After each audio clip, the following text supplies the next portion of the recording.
কোরআনের একটি আয়াত থেকে ভারতের বিরুদ্ধে পাকিস্তানের সামরিক অভিযানের নাম দিয়েছে বুনিয়ানুম মারসুস, যার অর্থ সীসা ঢালা প্রাচীর। কোরআনের ৬১ নম্বর সূরা আস-সফের ৪ নম্বর আয়াতে বলা হয়েছে, আল্লাহ তাদের ভালোবাসেন যারা আল্লাহর পথে যুদ্ধ করে সারিবদ্ধ সীসা ঢালা প্রাচীরের মতো। শুক্রবার মধ্যরাতের পর ভারত পাকিস্তানের ৩টি সামরিক স্থাপনা লক্ষ্য করে হামলা চালানোর পরপরই শনিবার ভোরে পাকিস্তান আনুষ্ঠানিক ঘোষণা দেয় ভারতের বিরুদ্ধে। পাকিস্তান সরকার জানায়, ভারতের বিরুদ্ধে প্রতিশোধ হামলার নাম দেয়া হয়েছে কোরআনের একটি আয়াত অনুসারে, অপারেশন বুনিয়ানুম মারসুস বা সীসা ঢালা প্রাচীর। এর আগে মঙ্গলবার রাতে পাকিস্তানের বিরুদ্ধে ভারত তাদের হামলার নাম দিয়েছে অপারেশন সিন্দুর।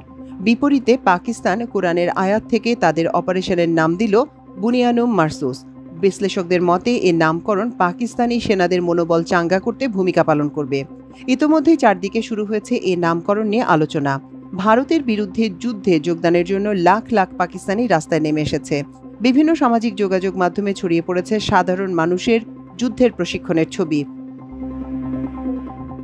অন্যদিকে পাকিস্তানে চালানো ভারতের অভিযানে সিন্দুর নামকরণ চরমপন্থী হিন্দু চিন্তার প্রতিফলন হয়েছে বলে মনে করেন অনেক বিশ্লেষক।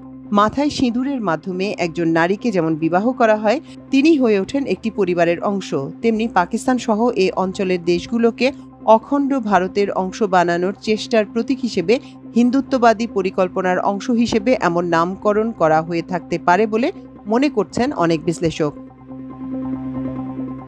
ভারতের রাজনৈতিক বিশ্লেষক এবং মিডল ইস্ট আইয়ের কলাম লেখক আজাদ ইসা সামাজিক মাধ্যম এক্সে এই নামকরণ প্রসঙ্গে লেখেন, ভারত অপারেশন সিন্দুর নামকরণ করেছে, এর প্রতীকী অর্থকে অবহেলা করা উচিত নয়। সিঁদুর হলো এমন এক লাল রং যা হিন্দু বর তার কনের কপালে পরিয়ে দেয় বিবাহের প্রতীক হিসেবে। এটি একটি ফ্যাসিস্ট হিন্দু জাতীয়তাবাদী মানসিকতা, যেখানে পাকিস্তানকে নিজেদের ভূখণ্ড হিসেবে চিহ্নিত করে ভারত নিজেকে একটি সাম্রাজ্য হিসেবে উপস্থাপন করছে।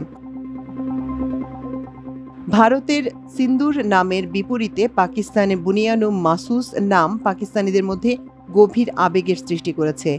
এই নামকরণের মাধ্যমে ভারতের আগ্রাসনের বিরুদ্ধে পাকিস্তানের মানুষকে সীসা ঢালা প্রাচীরের মতো ঐক্যবদ্ধভাবে লড়াইয়ের বার্তা দেওয়া হয়েছে।